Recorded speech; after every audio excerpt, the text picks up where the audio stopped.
लोगों की जो सबसे बड़ी प्रॉब्लम है ना कि जब भी वो बैंक में पैसा लेने जाते हैं तो बैंक गारंटी मांगता है, सिक्योरिटी मांगता है, कोलेटरल मांगता है, गारंटर मांगता है, या कहता है कि कुछ ना कुछ सामान आपको गिरवी रखना पड़ेगा। लाइक आपको अपने घर के पेपर गिरवी रखने पड़ेंगे, आपको कोई अपने दुकान के पेपर गिरवी रखने पड़ेंगे।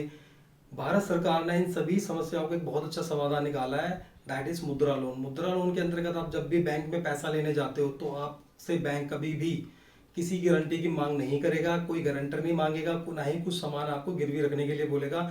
अगर आप एलिजिबल हो, आपके पास सारे डॉक्यूमेंट्स हैं, आपके पास सभी चीजें प्रॉपरली हैं, तो आपको 100% पैसा मिलेगा। इस वीडियो में मैं आपको बताऊंगा कि किस तरीके से आप क्या क्या प्रोसीजर फॉलो कर कर आप 10 लाख रुपए तक का लोन ले सकते हो अपने बिजनेस के लिए, अपने स्टार्टअप के लिए, या जो ऑलरेडी अगर आप कोई काम कर रहे हो, कोई बिजनेस कर रहे हो और उसमें ग्रोथ करना चाहते हो, तो आपको 10 लाख रुपए तक का लोन भारत सरकार के थ्रू मिल जाएगा, वो भी बिना किसी गारंटी के, बिना किसी सिक्योरिटी के, बिना किसी कोलेटरल के। सो गाइस, इस वीडियो में हम बात करेंगे भारत सरकार की मुद्रा लोन स्कीम के बारे में।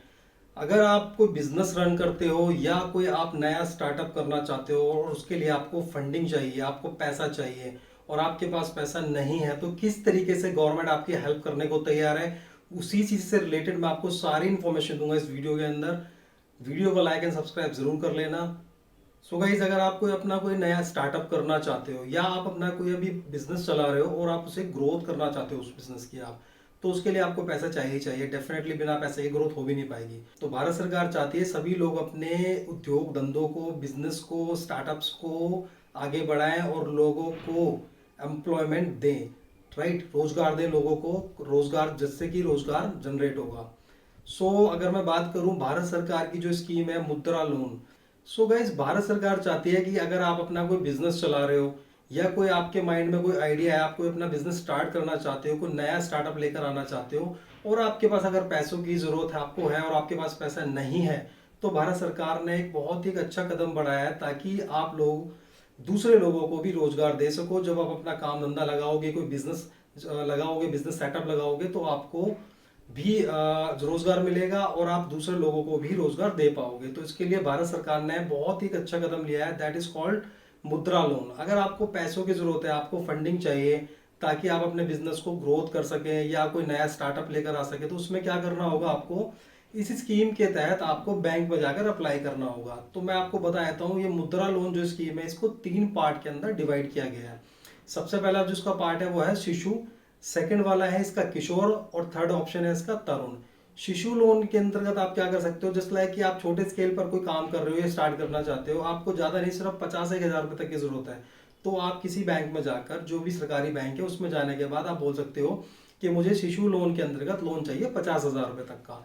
अगर आपको 50,000 से लेकर 5 लाख रुपए तक का लोन की रिक्वायरमेंट है, तो आप किशोर लोन के तहत, किशोर स्कीम के तहत आप जाकर बैंक में अप्लाई कर सकते हो। और अगर आपको 5 लाख रुपए से ऊपर और 10 लाख रुपए तक की जरूरत है, तो तरुण स्कीम के अंदर जाकर, आई मीन टू से कि तरुण लोन स्कीम के तहत आप जाकर बैंक में अप्लाई कर सकते हो। गाइज, आपको करना क्या होगा, आपको बैंक में जाना होगा, नियर बाई आप बैंक में जा सकते हैं। वैसे तो आप भारत के किसी भी बैंक में जा सकते हैं, बट डेफिनेटली ऐसा कोई नहीं करता, आप अपने नियर बाई में ही जाओगे जहां आप रहते हो। आप अपने घर के पास के बैंक में जाइए, वहां पर बात कीजिए मैनेजर से जाकर और उनसे पूछिए कि मुझे मुद्रा लोन के तहत मुझे पैसों की जरूरत है, तो मुझे किस कैटेगरी में लोन मिल सकता है। तो मैं आपको इस वीडियो के आखिरी में और वीडियो के एंड तक मैं आपको बता दूंगा कि किस किस तरीके से आप एलिजिबिलिटी अपनी शो करोगे बैंक में जाकर, राइट। इस वीडियो को एंड तक देखते रहना। आप बैंक में जाकर मैनेजर से बात करोगे कि सर मुझे पैसा चाहिए, मुझे स्टार्टअप करना है, या मेरे पास ऑलरेडी एक बिजनेस है और उस बिजनेस को मैं ग्रोथ करना चाहता हूँ, उस बिजनेस की ग्रोथ करना चाहता हूँ जिसके लिए मुझे फंड की रिक्वायरमेंट है। तो आप प्लीज मेरे डॉक्यूमेंट्स चेक कीजिए और मुझे बताइए कि मैं किस कैटेगरी के अंदर एलिजिबल हूँ। क्या मुझे शिशु कैटेगरी के अंतर्गत लोन मिलेगा, या मुझे किशोर के अंतर्गत लोन मिलेगा, या मुझे तरुण स्कीम के अंतर्गत लोन मिलेगा। ये तीनों जो पार्ट हैं, ये भारत सरकार की एक लोन की पहल है पैसा देने के लिए लोगों को, दैट इज कॉल्ड मुद्रा लोन, राइट। तो इस मुद्रा लोन स्कीम के 3 पार्ट हैं, शिशु, किशोर और तरुण। गाइस, जैसे कि आपको पता है कि एम्प्लॉयमेंट के अंदर अगर हम बात करें नौकरियों की, अगर मैं सरकारी नौकरियों की बात करूं तो बहुत ही कम है। और उसके अलावा भी सरकार चाहती है कि लोग अपने काम धंधे, अपने उद्योग धंधे लगाएं, उनको धीरे धीरे उनकी ग्रोथ करें, खुद भी इनकम उनकी होगी। आप जब अपनी इनकम करोगे तो आप जीएसटी फाइल करोगे, आप आईटीआर फाइल करोगे, जिससे भारत सरकार को भी पैसा मिलेगा। आप बैंक का, अगर आपको बैंक के थ्रू पैसा मिलता है तो आप बैंक को भी ब्याज दोगे, जिससे बैंक की भी इनकम होगी। तो भारत सरकार भी यही चाहती है कि आप अपना काम खुद लगाएं, कोई बिजनेस लगाएं, कोई स्टार्टअप लगाएं। और अगर आपने ऑलरेडी कोई स्टार्टअप कर लिया है और आप उसमें ग्रोथ करना चाहते हो तो भी आपको भारत सरकार पैसा देना चाहती है। जिससे क्या होगा, आप भी एम्प्लॉयमेंट जनरेट करोगे, आप 10 लोगों को काम दोगे, वो लोग कमाएंगे, उनके घर परिवार चलेंगे, सरकार को भी पैसा मिलेगा, बैंक को भी पैसा मिलेगा, सभी को पैसा मिलेगा, आपको खुद को भी इनकम होगी। और जब आप जीएसटी फाइल करोगे, आईटीआर फाइल करोगे, तो देश की तरक्की में भी आप भागीदार बन पाओगे। गाइस देखिए, अब मैं आपको बताता हूँ कि मुद्रा लोन किन किन लोगों को मिल सकता है, आई मीन टू से कि कौन कौन एलिजिबल है।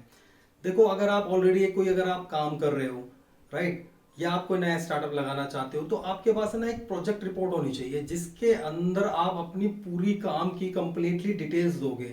आप बैंक में जाओगे, बैंक मैनेजर के पास जाओगे, उसको अपनी प्रोजेक्ट रिपोर्ट दोगे। प्रोजेक्ट रिपोर्ट देखने के बाद बैंक मैनेजर को ये लगना चाहिए कि हाँ, ये बंदा, ये पर्सन कैपेबल है मेरा, और मेरा आई मीन टू से कि बैंक का पैसा ये टाइमली पे कर देगा विद इंटरेस्ट। तो ऐसी प्रोजेक्ट रिपोर्ट आपके पास होनी चाहिए अपने काम से रिलेटेड। और आप बैंक में जाकर जब उसे दिखाओगे तो डेफिनेटली, अगर अच्छी रिपोर्ट आपने बनाई है, अच्छी प्रोजेक्ट रिपोर्ट बनाई है, तो आपको लोन जरूर मिलेगा। आप दो तरीके से लोन ले सकते हो, एक होता है फिक्स एसेट के लिए लोन ले सकते हो, दूसरा होता है वर्किंग कैपिटल के लिए आप भी लोन ले सकते हो। फिक्स एसेट में क्या होता है, जस्ट लाइक कि आप कोई कारखाना स्टैब्लिश करना चाहते हो, कोई फैक्ट्री लगाना चाहते हो किसी चीज की भी, राइट, तो उसके लिए आपको मशीनरी खरीदनी है। अब मशीनरी खरीदने के लिए आपको पैसा चाहिए, तो आप, that is called fixed asset, क्योंकि वो वहीं पर रहेगा, उसके थ्रू माल जो बनेगा वो सेल आउट होगा, बस वो मशीन जो है वो उसी एक पर्टिकुलर जगह पर रहेगी। तो इसलिए इसको बोलते हैं हम फिक्स्ड एसेट। फिक्स एसेट के अंदर कोई मशीनरी हो जाती है, कोई आप जमीन खरीदना चाहते हो किसी प्रोजेक्ट के लिए, ये सब चीजें मतलब फिक्स एसेट के अंदर आती हैं, जो एक बार आप ले लोगे तो बहुत जल्दी उसको सेल आउट नहीं करोगे। तो इसके लिए आपको 5 से लेकर 7 साल तक के लिए बैंक पैसा उधार देता है टाइम के लिए। इतने टाइम के लिए आपको बैंक पैसा दे देगा और आप उस पर आपको इंटरेस्ट पे करना होगा और बैंक को पैसा रिटर्न देना होगा। सेकेंड होता है हमारा वर्किंग कैपिटल। वर्किंग कैपिटल में क्या होता है कि लेट सपोज आपके पास मशीनरी तो है, बट आपके पास माल खरीदने के लिए, रॉ मटेरियल हो या एनीथिंग जो भी हो, वो खरीदने के लिए आपके पास पैसा नहीं है। तो उस पर क्या होगा, आप बैंक के पास जाकर अपनी प्रोजेक्ट रिपोर्ट दिखाकर उनसे बता सकते हो कि मैं इस पर्टिकुलर वेंडर से माल खरीदूंगा और इस रेट पर माल खरीदूंगा। लेट सपोज आपने बताया बैंक में कि अपनी प्रोजेक्ट रिपोर्ट के अंदर कि मुझे वर्किंग कैपिटल के लिए लोन चाहिए और मैं इस वेंडर से 10 लाख रुपए का माल खरीदूंगा। मेरे जो एक पर्टिकुलर पीस की जो कॉस्ट आएगी वो 100 रुपए है और मार्केट में मैं इसे 200 का सेल आउट करूंगा, जिसमें मेरे अपने सारा खर्चा काटने के पास मुझे 50 रुपीज का प्रॉफिट होगा। तो इस तरीके से आप अपनी प्रोजेक्ट रिपोर्ट बनाएंगे तो आपको वर्किंग कैपिटल के बेस पर भी लोन मिल जाए। सो गाइस, मैंने आपको बता दिया है वर्किंग कैपिटल और फिक्स एसेट क्या होता है। Fix asset just like machinery हो गई, आप किसी फैक्ट्री वगैरह के लिए कोई मशीनरी खरीदना चाहते हो, अपने किसी मशीनरी के उसके अलावा आप कोई फर्नीचर खरीदना चाहते हो, जस्ट लाइक कोई सोफा है, कोई टेबल है, कोई चेयर है, कोई फैन है, एसी है, कुछ भी आप खरीदना चाहते हो, that is called fixed assets. और वर्किंग कैपिटल के अंदर अगर आप लोन लेते हो तो वो आपको लोन मिलता है रॉ मटेरियल के लिए।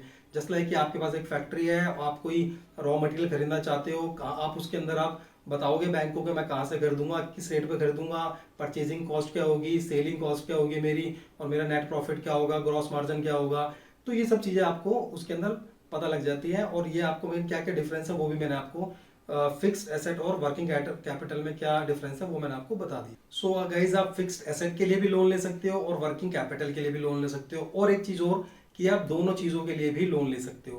प्रोजेक्ट रिपोर्ट के अंदर मैं आपको ऑलरेडी वीडियो में बता चुका हूं कि आपको बैंक को विश्वास दिलाना होगा कि मैं कहाँ से स्टॉक खरीदूंगा, कैसे इसको सेल आउट करूंगा और कितना मुझे ग्रॉस मार्जिन होगा, कितना मुझे नेट प्रॉफिट होगा।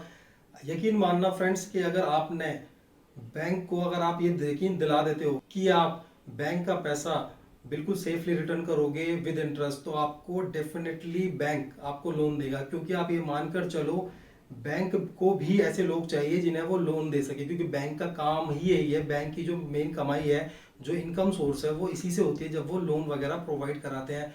सो गाइज, अगर आपको किसी काम की नॉलेज नहीं है तो बैंक में जाके अप्लाई ना करें। मैं आपको एक सजेशन देना चाहता हूँ, अगर आपको नॉलेज नहीं है तो सबसे पहले जो भी आप काम करना चाहते हो उस जगह जाकर या उससे रिलेटेड वहाँ कुछ दिन काम कर कर 6 महीने साल भर काम करके उसकी नॉलेज ले लो पूरी।